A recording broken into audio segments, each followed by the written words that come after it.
c'est parti pour la battle entre la Janome DC3200 et la Brother A65. Donc vous avez deux marques ici fabricantes de confiance où c'est facilement avoir accessoires et pièces. Différence que vous allez avoir sur la marque, donc ce sont toutes les deux marques japonaises, mais vous allez avoir 5 ans de garantie chez Janome et 3 ans chez Brother, autant sur l'électronique que sur la mécanique. Vous avez donc 2 ans en moins chez Brother, ce qui peut être parfois une décision. Malgré tout, ce sont deux marques de confiance qui ont une très bonne longévité et donc on sait avoir facilement tout ce qui est accessoires et pièces. Donc sur la Janome 3200, vous allez avoir 30 points, donc avec de l'utilitaire et un petit peu de points décoratifs.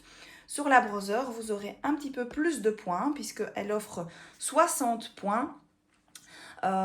Et vous allez avoir également de l'utilitaire et un peu plus de points décoratifs.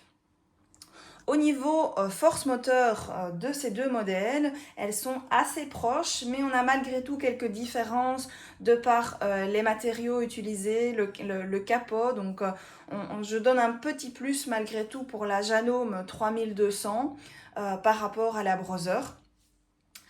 Qui donc aura un petit peu plus de mal dans certaines épaisseurs que la Janome 3002. Donc là, ça va dépendre évidemment de ce que vous souhaitez coudre. Je vais vous montrer maintenant ce que vous allez avoir comme aide à l'enfilage et on va commencer par la Janome 3200. Pour l'enfilage du bobinoir, donc de la canette, vous allez avoir ici un schéma qui est indiqué, donc avec les différentes étapes à suivre. Et pour le fil supérieur, vous aurez également des numéros à suivre pour bien passer dans la tension et dans le tendeur de fil pour arriver ensuite jusqu'à l'aiguille. Au niveau de l'aiguille, vous allez avoir un enfileur pour vous aider à l'enfilage de votre fil. Un enfileur que nous on considère comme semi-automatique parce qu'il y a malgré tout une petite manipulation, mais c'est quand même une aide qui n'est pas négligeable. Je vais maintenant passer sur la Brother. Sur la Brother, vous aurez donc également des schémas d'enfilage, autant pour la canette, le bobinage de la canette et le fil supérieur. Par contre, les schémas seront un peu plus complets. Donc, si vous êtes entièrement débutante, je trouve que la Brother est un peu plus conviviale. Elle vous aidera plus dans l'apprentissage de l'enfilage de votre machine. Vous aurez également des stickers ici sur le bras libre qui vous redonnent des informations sur l'enfilage. Sachez que malgré tout, pour les deux modèles, on fournit une vidéo qui va vous montrer entièrement l'enfilage de votre machine. Donc voilà, ces schémas, c'est un petit plus, mais vous inquiétez pas, dans les deux cas, vous serez assisté pour l'enfilage de votre machine. Vous avez également un enfileur sur la Brother qui sera un petit peu plus évolué que sur la Janome. Donc nous, on le considère plutôt comme automatique ici. Il y a de la manipulation malgré tout avec vos mains et vos doigts, mais un peu moins que sur la Janome. On va passer maintenant à la sélection des points, où on va avoir également quelques similitudes, mais quelques différences aussi.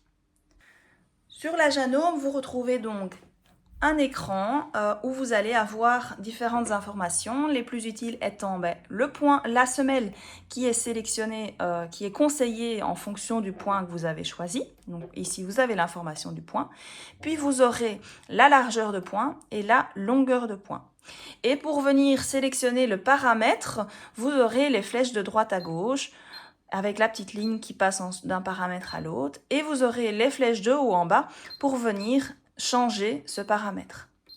Donc, si je reviens sur mon point droit, qui est le point 1, je viens sélectionner le point 1 et automatiquement, la machine va me changer les paramètres de longueur et de largeur de point pour ce qui est recommandé pour réaliser ce point. On va avoir la possibilité sur cette machine de l'utiliser sans la pédale avec la fonction Start-Stop, donc le bouton ici et le curseur de vitesse. La pédale est bien évidemment fournie et sera plus facile pour maîtriser la machine, pour maîtriser la vitesse que de fonctionner avec le bouton, mais c'est possible d'utiliser donc votre machine sans la pédale. Vous avez les points d'arrêt, donc il y a 2 points d'arrêt qui sont proposés. la possibilité de régler la tension et petit plus sur cette Janome, vous pouvez régler le pied presseur. Donc ici vous avez une roulette pour gérer la pression du pied presseur. Je passe maintenant sur la brosseur. Donc vous pouvez voir que la taille de l'écran est assez similaire, hein, donc juste placée différemment sur la machine. Et vous allez avoir des informations aussi similaires. Hein, donc ici, le pied qui va être conseillé en fonction du point que j'ai sélectionné, le point que vous avez sélectionné, et paramètres de longueur et largeur de point. En fonction du point que je vais sélectionner, ces paramètres de longueur et de largeur changeront également.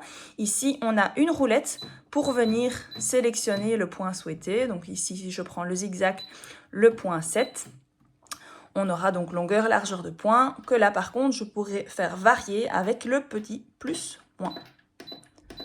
Voilà. Donc c'est un petit peu différent, mais on va y retrouver vraiment les mêmes informations. On va également avoir la possibilité sur cette machine de l'utiliser sans la pédale, donc avec également le bouton de mise en route et le curseur. Vous aurez également deux possibilités de points d'arrêt. Et petit plus ici chez Brother, vous avez sur la A65 un coupe-fil. Donc il va venir couper les fils à la fin de votre couture. Donc ça c'est un petit confort supplémentaire. Même chose pour la tension, hein, donc ça c'est le même système de réglage de tension. Et par contre, vous n'aurez pas la possibilité de régler la pression de votre pied presseur sur ce modèle. Voici donc pour cette rapide présentation de ces deux modèles qui sont en battle. Donc, si vous voulez plus d'informations sur ces deux modèles, n'hésitez pas à aller voir sur notre site internet www.stecker.be.